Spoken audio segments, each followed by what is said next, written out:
I didn't say a word during her rant. Just slid the county survey map across the table and watched her face go white. See? Vivian Kensington thought she'd won when her HOA built that 8-foot razor wire fence, blocking the same road my family had used for 40 years. She'd just finished threatening me with jail time for trespassing on what she called their property. The arrogance was breathtaking. This woman had moved here 2 years ago and was now lecturing a third-generation rancher about property law. What she didn't realize was that her precious fence was sitting 12 feet inside my property line, and I had the paperwork to prove it. By the time I finished with her fake HOA empire, she'd be paying me $5 every time she wanted access to her own subdivision. What would you do if your neighbors literally fenced you out of your own property? Drop a comment and tell me where you're watching from, because this story of how one HOA Karen picked the wrong cowboy is just getting started. Let me tell you how this whole mess started. My name's Garrett Thompson, and this 80-acre spread has been in my family since 1960. My grandfather bought it when cattle were still king, and suburbs were just a city planner's fever dream. Back then, this road was nothing but a dirt track cutting through pasture land as far as you could see. 3 years ago, I lost my wife Sarah to cancer. She was the smart one, had her paralegal degree, handled all our legal paperwork. The smell of her coffee still lingers in the kitchen sometimes, mixing with the scent of leather and hay that defines ranch life. Without her, I've been running this operation mostly solo, just me and about 60 head of Angus cattle. Then came the invasion. In 2019, some hotshot developer from Dallas decided our quiet corner of Texas was perfect for luxury suburban living. Willowbrook Estates, they called it, promised to enhance the rural character while cramming 200 cookie-cutter houses around my property. The developer swore they'd honor our road easement. We had a handshake agreement going back to my grandfather's time, when a man's word actually meant something. Everything was peaceful until she arrived. Meet Vivian Kensington. 48 years old, drives a white BMW that stays cleaner than most people's dinner plates. Real estate background, always dressed like she's heading to close a $1 million deal. The kind of woman who uses summer as a verb and thinks manual labor is something you hire immigrants to do. Our first encounter? She showed up at my gate wearing stilettos, on gravel, complaining about the offensive agricultural odors affecting her property values. Said the sight of my tractor was inconsistent with modern neighborhood standards. I politely explained that my cattle had been here since before she was born. The sound of her heels clicking angrily on my driveway told me she didn't appreciate the history lesson. 6 months ago, Vivian campaigned for HOA president on a platform of elevating community standards. Translation: get rid of the cowboy. Her victory speech mentioned removing incompatible land uses 3 times. I should have paid attention. It started with harassment disguised as neighborly concern, certified letters demanding I stop using their road immediately, threats of $1,000 daily fines, legal action if I didn't comply with community standards. And Sarah used to handle all our correspondence, and I remembered her telling me once, "Always keep bullies' threats in writing, honey. They'll hang themselves with their own words." So I ignored Vivian's fancy letterhead and kept doing what my family had done for 60 years. Big mistake. Vivian organized emergency community meetings about the health hazards of living near livestock, spread completely fabricated stories about cattle diseases and groundwater contamination. Pure fiction, but effective. Worried parents started avoiding eye contact at the hardware store. Property values became the neighborhood obsession. The taste of my morning coffee turned bitter as I watched my neighbors turn against me. She convinced the HOA board that my ranch posed an immediate security threat requiring protective barriers. The vote was unanimous, 7 suburban soccer moms against 1 absent rancher who didn't even know there was a meeting. Last Monday night, while I was sleeping off a long day of fence repair, Vivian struck. Hired a contractor to install that 8-foot prison fence, complete with razor wire, blocking my only road access. When I called her Tuesday morning, she acted shocked that I was trespassing on private HOA property. Here's what city folks don't understand about ranch life. Cattle don't take sick days. They need daily care, regular vet visits, feed deliveries twice a week. Without road access, I'm looking at helicopter drops for everything.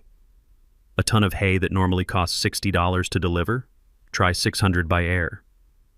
But this isn't about money.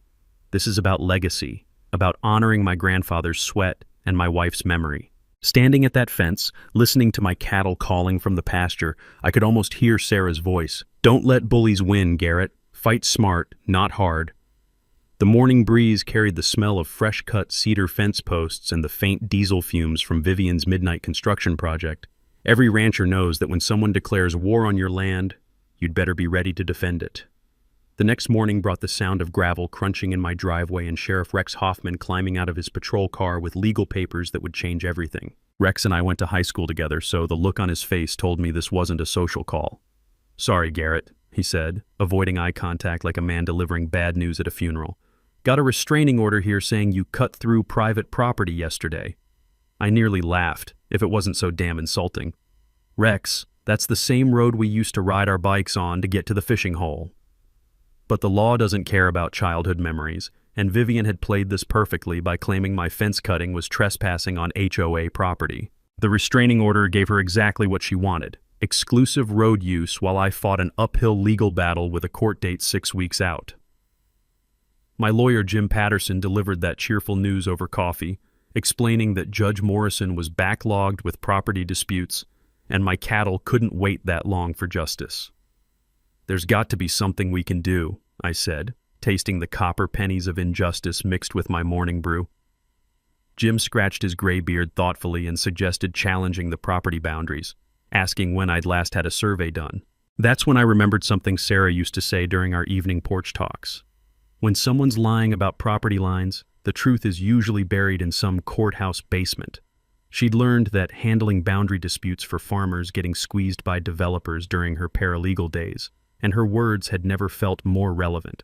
I hired Earl, the best surveyor in the county, a crusty old-timer who'd been mapping Texas land since before GPS existed, and whose chain-smoking habit mixed with surveyor's chalk to create its own unique professional atmosphere. After 3 days of careful measurements, Earl pointed at his transit scope with the satisfaction of a man who'd found buried treasure. "Son, that fence ain't where they think it is." The survey revealed what Vivian didn't know. My grandfather's original 1960 deed showed a 20-foot easement in perpetuity for ranch access. But more importantly, the HOA's property line was actually 15 feet from where they'd built their precious fence. Their fancy barrier was sitting squarely on my land, making them the trespassers. But the real bombshell came when I dug deeper into courthouse records, remembering Sarah's advice about professional surveys being essential before any boundary dispute because assumption is the mother of all legal disasters. My grandfather hadn't just made a handshake deal. He'd filed that easement officially with the county back in 1967, the documents yellow with age and forgotten in some basement filing cabinet until I dragged them into the light. "This changes everything," Jim said, studying the paperwork with the kind of smile lawyers get when they smell victory. "You've got legal standing to sue for damages now since that fence is an illegal obstruction of a recorded easement." And the irony was beautiful. Vivian's power play had just handed me the legal ammunition I needed to blow her case apart. But she wasn't finished escalating, launching a harassment campaign that would have impressed a military strategist. Suddenly, I was getting anonymous noise complaints about my roosters crowing at dawn, as if roosters haven't been doing that since the beginning of time, followed by unannounced county inspectors looking for violations that didn't exist on any other ranch in Texas. The smell of bureaucratic harassment has its own particular stench, like paperwork mixed with petty authority, and Vivian was spreading it thick. She organized safety patrols to monitor my property with binoculars, claiming they were watching for suspicious activity, while calling the health department about unsanitary conditions that forced me to waste 2 days proving my livestock operation met every regulation on the books.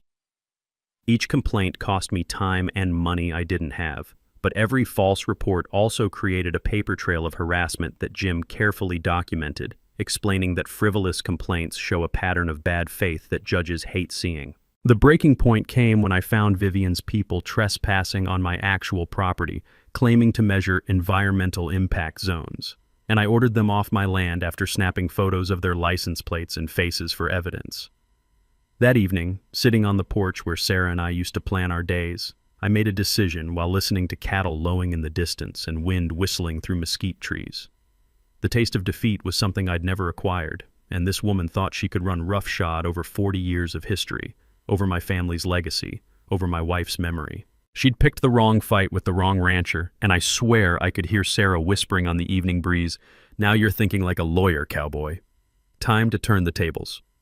Vivian's next move came straight out of the modern warfare playbook. She took the fight to social media and local news because nothing says reasonable neighbor like turning a property dispute into a publicity circus. Channel 7's morning show featured her standing in front of my fence, wearing a perfectly pressed blazer and speaking in that concerned citizen voice that politicians practice in mirrors. "We're dealing with a dangerous individual who's threatened our community's safety," she told the camera, managing to look both brave and vulnerable while standing behind 8 feet of chain link and razor wire. The reporter ate it up like Sunday dinner, asking leading questions about my aggressive behavior and threats to neighborhood children, none of which had actually happened but sounded terrifying when delivered with Vivian's practiced sincerity. She organized a petition to have my property condemned as a public nuisance, gathering signatures from neighbors who'd never set foot on my land but were convinced I was running some kind of livestock apocalypse. The hashtag Willowbrook Safety hashtag started trending locally, complete with photos of my cattle looking supposedly menacing while doing nothing more dangerous than eating grass and minding their own business. Vivian even managed to pressure County Commissioner Bradley Walsh into promising a full investigation of my ranching operation, despite the fact that I'd passed every inspection for 40 years running. The smell of political manipulation mixed with fear-mongering created an atmosphere thick enough to cut with a knife, and I was breathing it every time I stepped outside my house. But while Vivian was busy playing media darling, I was doing something she hadn't counted on: actual research. Digging through the HOA's incorporation papers revealed something fascinating that Sarah would have spotted in 5 minutes with her paralegal training. Vivian had never properly filed the required documents with the state. The Willowbrook Estates HOA didn't legally exist as an entity, making all their official actions about as legally binding as a grocery list. Every fine they'd threatened, every regulation they'd cited, every legal action they'd taken was built on a foundation of bureaucratic quicksand. I remembered Sarah explaining to frustrated clients that many HOAs operate without proper legal standing, thinking that neighborhood consensus equals legal authority, but the law doesn't work that way.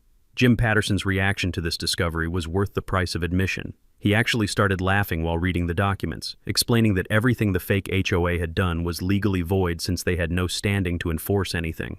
"It's like being arrested by someone wearing a fake police badge," he said, practically giddy with the legal implications. "They can threaten all they want, but they can't actually do anything." This meant their restraining order, their property claims, their fines and fees. All of it was elaborate theater performed by people who thought official-looking letterhead made them legitimate. Meanwhile, I started playing rope-a-dope, letting the media interview me as the reasonable neighbor who just wanted to ranch in peace while documenting every illegal action by Vivian's pretend organization. I gathered testimony from other residents who'd been bullied by her tactics, including Daphne Rodriguez, a retired teacher who'd been fined $300 for painting her mailbox the wrong shade of blue according to regulations that didn't legally exist. The community was splitting along predictable lines. Newer residents sided with Vivian's suburban vision, while longtime locals remembered my family's contributions to the area, though many were afraid to speak publicly for fear of becoming her next target. The mini twist came when I discovered Vivian's real motivation through some detective work that would have made Sarah proud. She wasn't just trying to eliminate rural eyesores. She was secretly working with the original developer to buy my land for subdivision into 40 luxury lots, complete with preliminary approval from the Planning Commission that she'd somehow fast-tracked through her real estate connections. Her HOA presidency wasn't about community standards. It was an elaborate land grab disguised as neighborhood improvement, with her standing to make millions if she could force me to sell. The manila envelope containing real estate contracts and profit projections had been left carelessly in her BMW while she conducted one of her safety patrols, and the taste of bitter irony filled my mouth as I photographed every page through her car window. Vivian's overreach continued when she tried to have me arrested for threatening behavior during a chance encounter at the hardware store, where I'd politely asked her to stop trespassing on my property. Sheriff Rex saw through her performance immediately, but she demanded a different officer investigate, creating a paper trail of false accusations that would come back to haunt her. The sound of her voice getting higher and more shrill each time she lied became as recognizable as a train whistle, and I started recording our conversations whenever possible.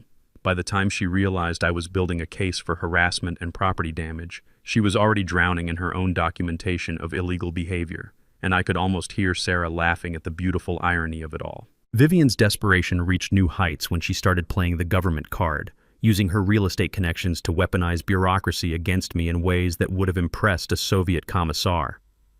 A county inspector named Marcus Webb showed up unannounced on a Tuesday morning, clipboard in hand and attitude on full display, claiming he'd received multiple complaints about my operation that required immediate investigation.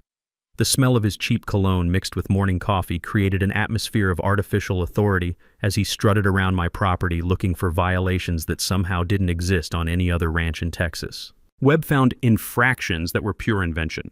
My water troughs were supposedly too close to the property line, my hay storage didn't meet modern safety standards, and my cattle gate allegedly violated noise ordinances that had never been enforced in rural areas.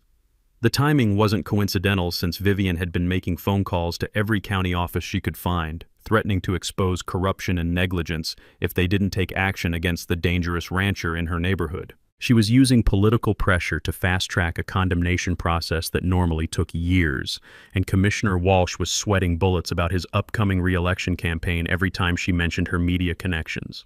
But while Vivian was busy pulling strings, I was discovering something that would change the entire game. My surveyor Earl had made an observation that Sarah's legal mind would have immediately recognized as pure gold. The gate mechanism that Vivian's HOA claimed as their property was sitting entirely on my land, 12 feet inside my actual property line according to the official survey. This revelation hit me like lightning during my morning coffee, and I remembered Sarah explaining to clients that controlling the access point means controlling the power in any property dispute. If Vivian wanted to use my gate to access their subdivision, they could pay for the privilege like any other commercial enterprise using private property for business purposes. I spent the next 3 days researching private road toll laws, discovering legal precedent in Texas that allows property owners to charge reasonable access fees when their land is used for transportation by others. The legal takeaway Sarah had drilled into me was simple.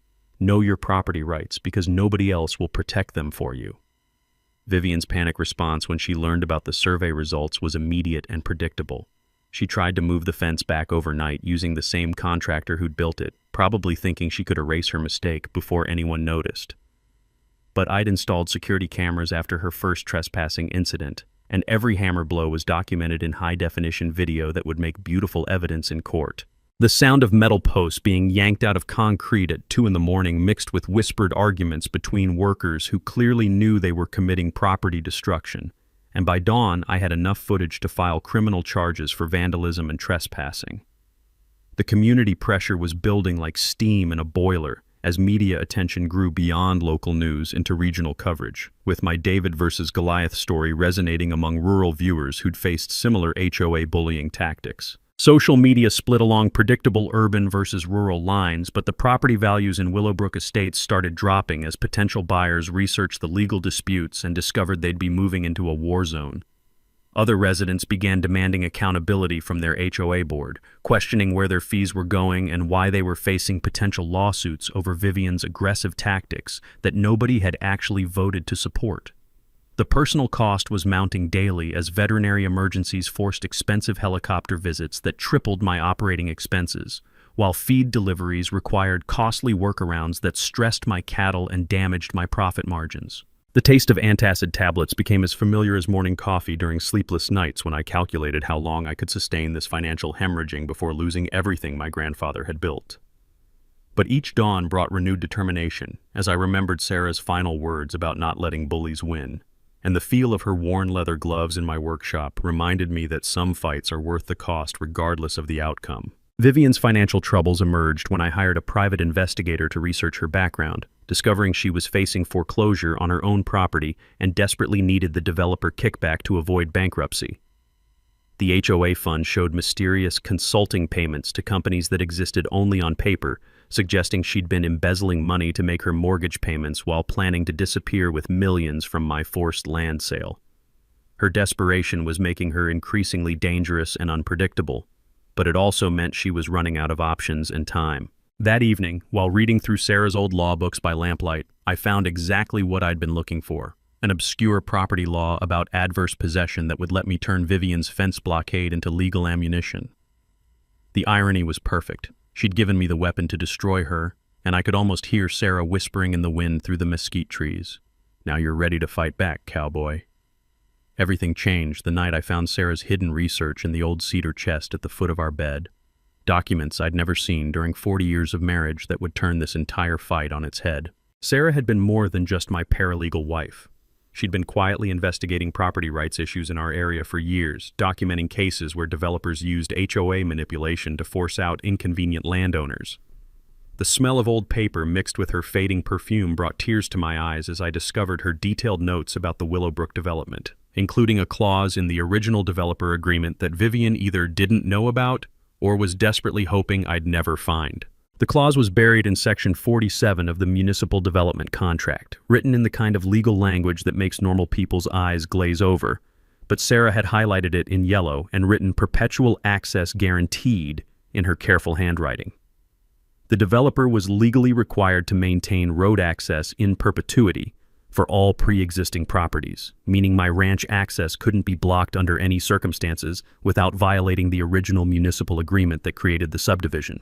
Sarah had been building a case to protect our property rights long before she got sick, and her legal mind had spotted the smoking gun that would end Vivian's land grab permanently. But the real bombshell was hidden in Sarah's investigation of the HOA's finances, revealing that the developer had never paid the required infrastructure bonds to the county, a debt of $2.3 million that the HOA was legally responsible for collecting. The takeaway Sarah had learned from similar cases was simple: always research who's really responsible for HOA debts, because assumption can bankrupt entire neighborhoods. Vivian's fake organization was not only illegally formed, but it was sitting on top of a financial time bomb that could destroy every property owner in Willowbrook Estates. This discovery shifted the entire power dynamic because the county needed my cooperation to collect that debt, giving me leverage that Vivian never saw coming. Her authority was built on quicksand, and every legal action she'd taken was about to collapse under the weight of financial reality. The gate blockade that was supposed to force me into submission had actually given me the perfect bargaining position to negotiate from strength rather than desperation. But Sarah's research revealed an even more devastating truth about Vivian's vulnerability. She'd been embezzling HOA funds through fake consulting contracts to her own company, using the money to make mortgage payments while planning to disappear with millions from forcing my land sale. The manila envelope contained bank records, forged invoices, and email communications that showed a pattern of financial fraud spanning 18 months, enough evidence to send her to prison for years while bankrupting every homeowner who'd trusted her with their community fees. The epiphany hit me like a lightning bolt as I realized Sarah had handed me the perfect strategy. Since the gate sat on my property according to the official survey, I could charge access fees under Texas private road toll laws, forcing the HOA to either negotiate in good faith or face financial ruin. Legal precedent supported property owners charging reasonable rates for transportation access across their land, and I could set those rates high enough to recover my damages while maintaining the moral high ground. Daphne Rodriguez knocked on my door the next morning with inside information that confirmed Sarah's research. Vivian had been bullying neighbors with illegal fines and fake regulations for months, but nobody had the legal knowledge to fight back effectively. As a former county clerk, Daphne knew every loophole in the system and offered to help document Vivian's pattern of harassment across the neighborhood. The emotional turning point came when I realized Sarah hadn't just prepared me for this fight. She'd given me everything I needed to win it honorably while protecting other property owners from future abuse. The taste of victory coffee that morning carried the sweetness of justice finally within reach. The war room setup happened in my kitchen, where Sarah's old legal books spread across the oak table she'd inherited from her grandmother, mixing the smell of aged paper with fresh coffee as I assembled the team that would take down Vivian's empire of lies. Jim Patterson arrived first, followed by Daphne Rodriguez with her insider knowledge of county procedures, then Sheriff Rex offering unofficial law enforcement insight during his off-duty hours, and finally Judge Harold Mason, retired but still sharp as a tack, who volunteered his strategic expertise after hearing about Vivian's abusive legal process. The sound of pages turning and pencils scratching on legal pads filled the room as we built a case that would have made Sarah proud, each piece of evidence fitting together like a perfectly crafted puzzle.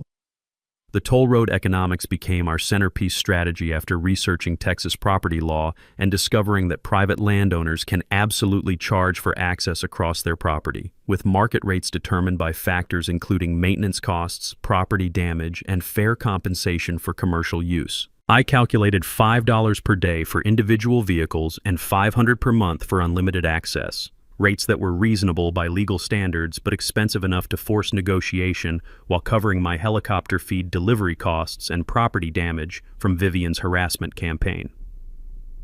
The financial strategy was brilliant in its simplicity. Either they paid fair market value for using my land, or they found another way to access their subdivision. But the days of free access through intimidation were permanently over. Technical preparations became crucial as Earl helped me install high-resolution security cameras with night vision capabilities, documenting every approach to the gate while creating a digital archive of all legal documents that could be accessed remotely if Vivian tried more sabotage. We hired a professional surveyor to place permanent boundary markers that couldn't be moved or disputed, establishing a paper trail for every interaction that would hold up in federal court if necessary. The taste of methodical preparation mixed with morning coffee as I learned that documentation defeats desperation every time, and Vivian's panic-driven decisions were creating evidence faster than I could catalog it. Community building became essential as I connected with other property owners facing HOA abuse throughout the county, organizing informal meetings at Murphy's Diner, where longtime locals shared stories of bureaucratic bullying that followed identical patterns. We discovered that Vivian's tactics weren't original. She'd used the same playbook in 2 previous communities before moving to Willowbrook, leaving behind bankrupt HOAs and angry homeowners who wished they'd fought back sooner. The network of witnesses and supporters grew daily as people realized they weren't alone in facing these predatory practices, and the smell of bacon and solidarity filled the diner during our breakfast strategy sessions. Media strategy required controlling the narrative by providing exclusive access to Channel 7's investigative reporter, who was eager to expose HOA corruption after receiving tips about Vivian's embezzlement and illegal tactics. I demonstrated how the road blockade affected emergency services by having the fire chief explain that ambulance response times to my property had tripled, potentially costing lives during medical emergencies that couldn't wait for helicopter transport. The economic impact extended beyond my ranch as local businesses lost revenue from blocked delivery routes, and positioning this as property rights versus HOA overreach resonated with rural voters who understood the stakes. The toll booth construction became a masterpiece of functional humor, as I built a professional-looking station using salvaged materials and electronic payment systems that could process credit cards and maintain transaction records for tax purposes. Official signage read, "Private road, toll required," with smaller text explaining Complaints Department, take a number, adding levity to serious legal proceedings while maintaining the moral high ground. The sound of power tools mixing with laughter from neighbors who stopped to watch progress reminded everyone that sometimes the best response to bullying is creative resistance that exposes the absurdity of the entire situation. Psychological warfare preparation involved anticipating Vivian's desperate responses by creating backup plans for every scenario, from escalation to violence and sabotage to attempts at bribery and political manipulation. I maintained a calm, reasonable public demeanor while documenting her increasingly erratic behavior, letting her destroy her own credibility through overreach and panic-driven decisions that alienated potential supporters. The legal nugget Sarah had taught me proved invaluable. Document everything, stay calm, and know your rights, because bullies rely on ignorance and fear to maintain control. Financial education for the audience became part of our strategy as we explained how to research property easements through county records, why professional surveys matter before buying property, and how to challenge illegal HOA actions through proper legal channels. The key takeaway was always the same. Property rights are fundamental American freedoms that require active defense against those who would abuse authority for personal gain. The emotional preparation transformed me from a grieving widower being pushed around into a strategic fighter honoring Sarah's memory by protecting other property owners from future abuse. The feel of her legal books in my hands and the taste of her coffee recipe gave me strength during planning sessions, and I realized she'd been preparing me for this leadership role long before either of us knew it would be necessary. Vivian's midnight sabotage operation began at 2:15 in the morning according to my security cameras, capturing her in high-definition glory as she approached my toll booth with a sledgehammer like some deranged suburban Viking bent on property destruction. The sound of her BMW's engine cutting off mixed with whispered curses as she struggled to swing the heavy tool in her designer workout clothes, clearly not understanding that destroying someone else's property on camera creates evidence that prosecutors love more than Christmas morning. She managed to dent the metal housing and shatter the payment screen before her stamina gave out, but not before cutting the power lines to what she thought were my security cameras, apparently unaware that backup battery systems exist for people who plan ahead for criminal behavior. The spray painting came next as she grabbed a can of red paint from her car and wrote "fraud" across the side of my truck in letters that dripped like blood. The smell of fresh aerosol mixing with her panic sweat as she realized she was probably being recorded despite cutting the main power. My backup battery-powered cameras captured every frame in crystal clarity, including her license plate, her face, and the moment she discovered that vandalizing someone's vehicle while trespassing on their property carries serious criminal penalties, regardless of how justified you think your cause might be. The taste of sweet vindication filled my mouth as I watched her stumble back to her BMW, leaving behind enough evidence to convict her in any court in America. Sheriff Rex arrived within an hour of my call, his patrol car lights cutting through the pre-dawn darkness as he surveyed the damage with the weary expression of a man who'd seen too much stupidity in one lifetime. "Well, Garrett, looks like you got yourself a clear-cut case of criminal mischief and trespassing," he said, photographing the evidence while I provided him with USB drives containing the complete security footage. Vivian was charged with 3 misdemeanors that morning, her mugshot showing the kind of disheveled desperation that happens when entitled people discover actions have consequences, and several HOA board members resigned immediately after realizing their liability for supporting her illegal tactics. But I took the high road despite having enough evidence to destroy her completely, offering an alternative that demonstrated the kind of grace Sarah would have admired while maintaining strategic advantage. Instead of pressing charges, I demanded a public apology and full restitution for damages, giving Vivian a chance to negotiate settlement before her criminal trial date, which kept me in the sympathetic position with community members who were getting tired of the constant conflict. The gesture showed that I was reasonable and forgiving while she was destructive and criminal, a contrast that played perfectly in local media coverage of the escalating property dispute. Vivian's response was predictably tone-deaf as she hired a Dallas PR firm to spin the story, claiming harassment and discrimination while playing the victim card with the kind of professional desperation that costs $1,000 per day. Her safety rally against the dangerous rancher was scheduled for the community center, complete with professionally printed signs and a social media campaign that portrayed my cattle as somehow threatening to neighborhood children who had never actually been threatened by anything more dangerous than my prize bull Ferdinand eating grass. The smell of desperation mixed with expensive public relations consulting filled the air as she doubled down on lies that were becoming increasingly transparent to anyone paying attention. The community backlash was swift and merciless as longtime residents publicly defended my family's 40-year contribution to the area, sharing stories about my grandfather's generosity during hard times and my own reputation for helping neighbors during emergencies. Other HOA victims came forward with their own horror stories about Vivian's illegal fines and fake regulations, creating a chorus of testimony that painted her as a serial bully who'd been terrorizing the neighborhood for months while enriching herself through fraudulent consulting contracts.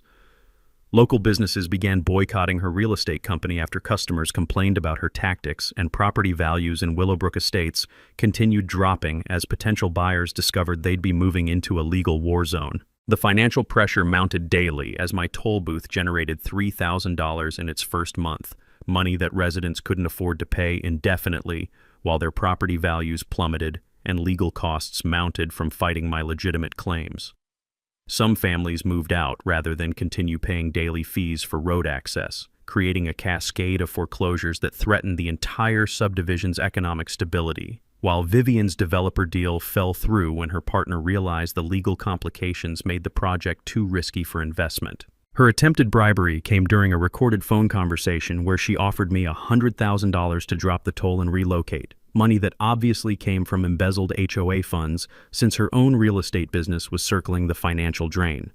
The mini-twist arrived when federal investigators became interested in the HOA's financial irregularities after I forwarded evidence of Vivian's embezzlement to the appropriate authorities, triggering investigations by the IRS for tax fraud, the Postal Service for mail fraud, and the county DA for criminal charges that could send her to prison for years. Her house of cards was collapsing faster than she could rebuild it, and the sound of her increasingly shrill voice during public appearances told everyone that panic had replaced confidence in her rapidly shrinking world of influence and control.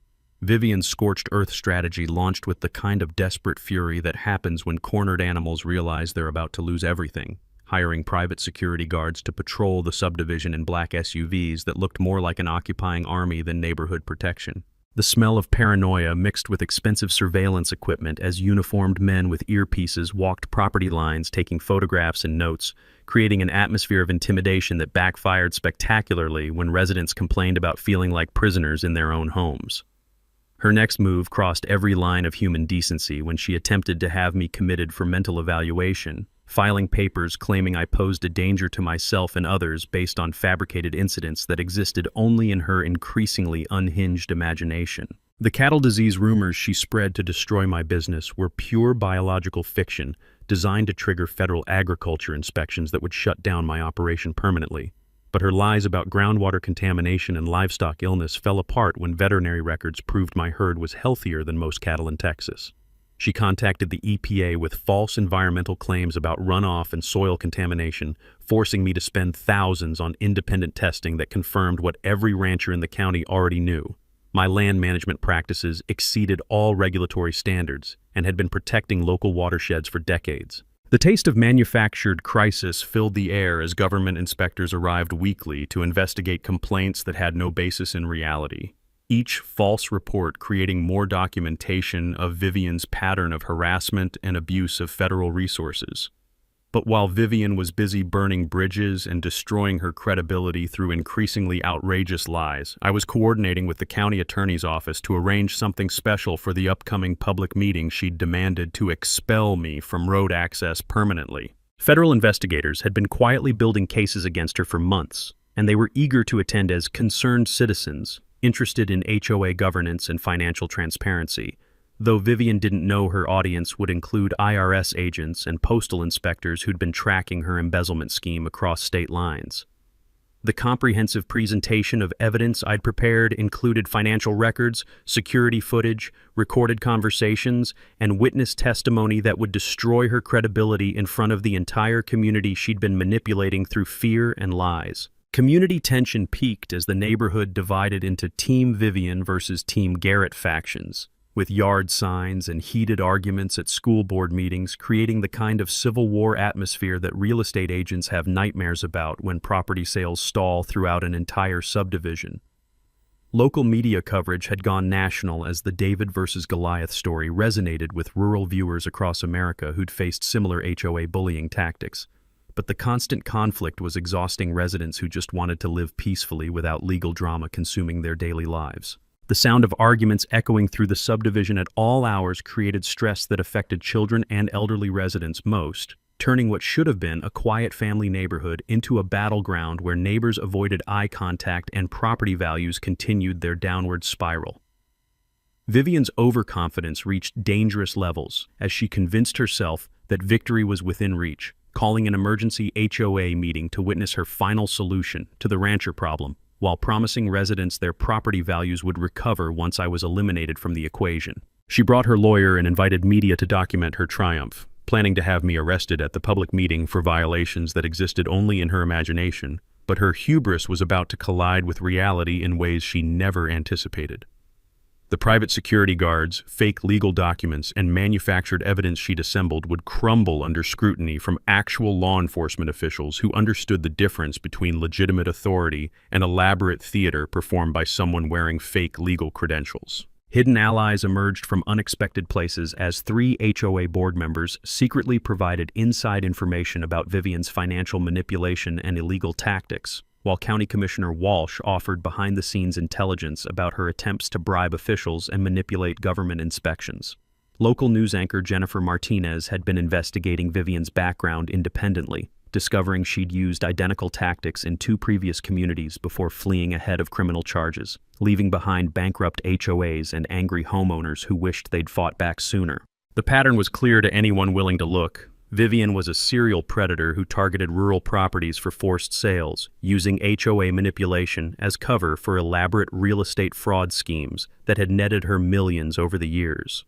The trap was perfectly set as the community center meeting approached, with federal investigators positioned as ordinary citizens, all evidence documented and ready for presentation, and Vivian walking blindly toward public exposure that would end her criminal career permanently. The personal stakes couldn't have been higher as I prepared for this final confrontation, visiting Sarah's grave one last time to promise that this fight would end honorably and serve as protection for other property owners facing similar abuse.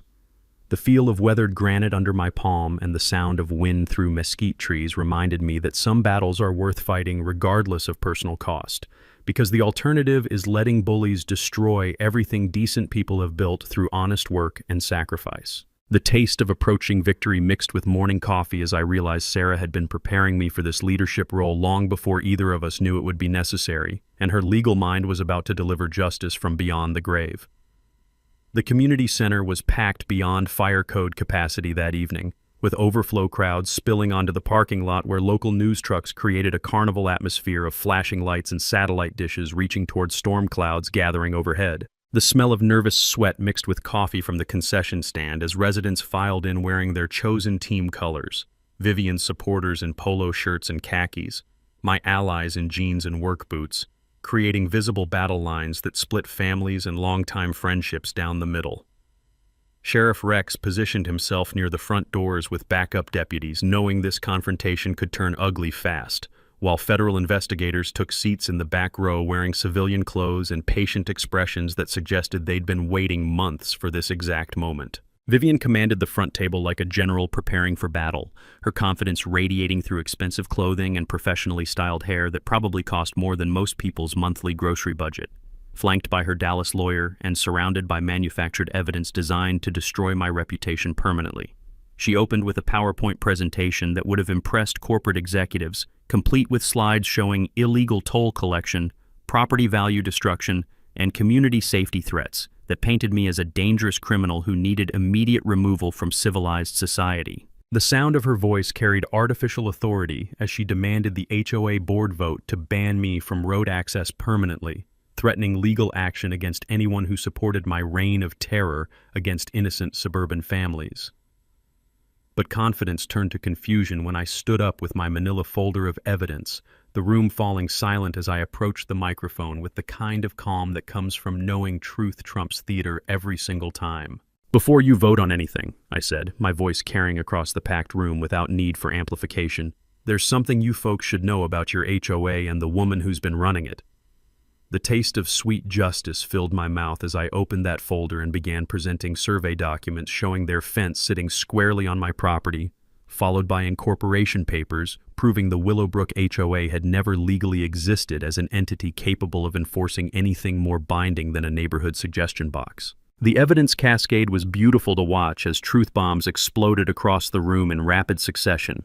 Embezzlement records displayed on the projector showing fake consulting contracts worth hundreds of thousands of dollars.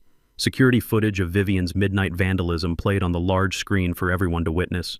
Audio recordings of her bribery attempts broadcast through speakers that carried her desperate voice to every corner of the building. And real estate contracts revealing her secret partnership with developers planning to subdivide my ranch into luxury lots worth millions. Each revelation hit the crowd like physical blows, gasps and shocked murmurs building into angry shouting as residents realized they'd been manipulated by a criminal who'd been stealing their money while planning to get rich from destroying their neighbor.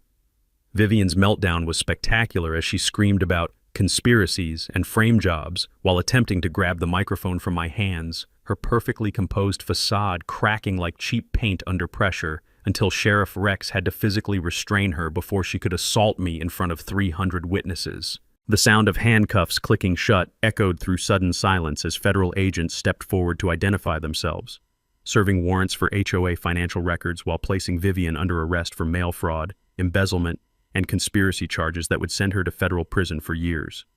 Her lawyer abandoned her faster than rats leaving a sinking ship, gathering his briefcase and heading for the exit while she continued screaming about innocence that nobody believed anymore.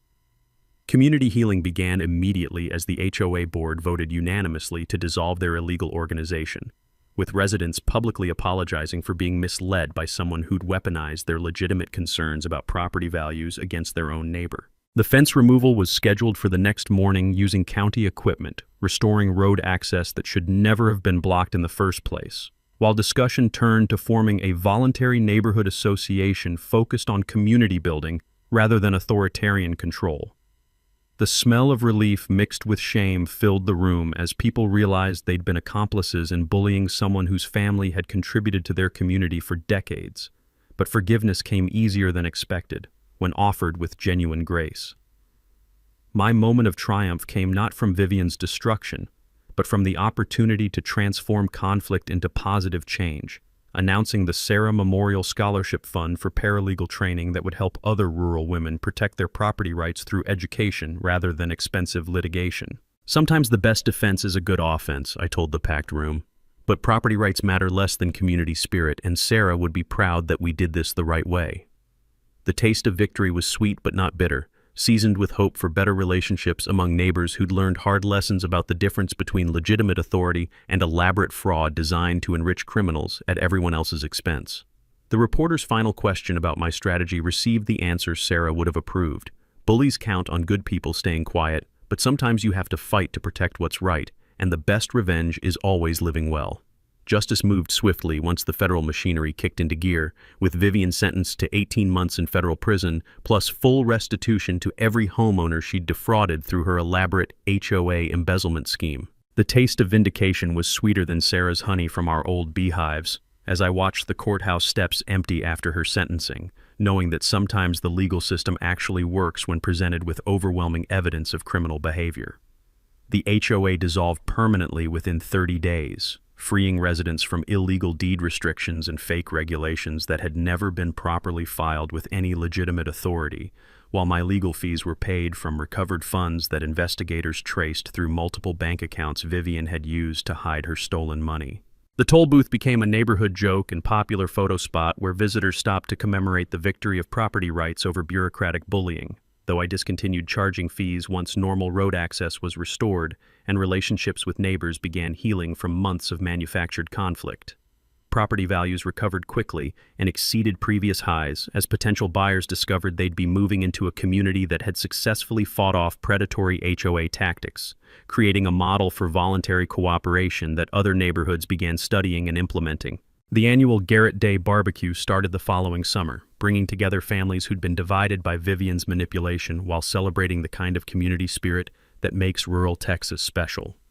Personal healing came gradually as grief transformed into purposeful action, honoring Sarah's memory through tangible help for other property owners facing similar bullying tactics across the state. The Sarah Memorial Scholarship Fund partnered with legal aid societies to provide paralegal training for rural women, teaching property rights and HOA law to small farmers who couldn't afford expensive litigation when developers targeted their land for forced sales. Speaking engagements at county meetings and property rights conferences kept me busy sharing lessons learned from our fight, while the taste of meaningful work replaced the bitterness of loss with something approaching peace. Community transformation exceeded my wildest expectations as residents formed a voluntary neighborhood association focused on mutual aid rather than authoritarian control, organizing charity drives for local families and environmental projects that actually improved property values through cooperation instead of intimidation. The subdivision became a showcase for how neighbors can work together without heavy-handed regulations, attracting new residents who specifically sought communities with minimal HOA interference and maximum personal freedom. Former opponents became allies as people realized they'd been manipulated into fighting someone who'd only wanted to ranch in peace while contributing to community welfare through honest work and neighborly behavior. Practical education became part of my mission as I developed resources helping property owners research boundaries through county records, identify red flags for HOA corruption through financial audits, and understand legal protections available when facing bureaucratic abuse. Contact information for property rights organizations and step-by-step guides for challenging illegal regulations became freely available through a website dedicated to Sarah's memory, ensuring future victims wouldn't face these battles alone or unprepared. The key takeaway remained constant. Know your rights, document everything, and never let bullies convince you that might makes right. Epilogue. Updates paint a picture of justice and renewal as my ranch thrives with healthy cattle grazing freely across restored pastures, while Daphne Rodriguez volunteers her county clerk expertise helping other property owners navigate bureaucratic challenges. Sheriff Rex was elected county commissioner on a platform of protecting rural property rights, and the Willowbrook subdivision became a model community where voluntary cooperation replaced mandatory compliance with fake regulations. The smell of wildflowers on Sarah's grave mixed with fresh coffee from her favorite mug during my weekly visits, where I shared stories of people helped and battles won in her honor. The teaser for upcoming content hints at more justice porn tales, including an eminent domain abuse case where a small town fought back against corrupt officials trying to steal family farms for corporate development, building anticipation among viewers hungry for stories of ordinary people defeating systematic oppression through courage and legal knowledge. My final thoughts carried Sarah's wisdom forward. Bullies count on good people staying quiet, but sometimes you have to fight to protect what's right, and property rights are everyone's rights. Remember that the best revenge is always living well, and the sweetest victory comes from helping others avoid the battles you had to fight alone. The dual call to action closed with perfect engagement. If you've got an HOA nightmare story, drop it in the comments below and hit that subscribe button for more stories of regular folks fighting back against the system and winning. Thanks for watching HOA Stories. If this episode made you laugh or shake your head at HOA madness, hit that like button and drop your opinion below. We post HOA Karen Chaos and Neighborhood Showdowns every week, so be sure to subscribe to catch the next unbelievable story.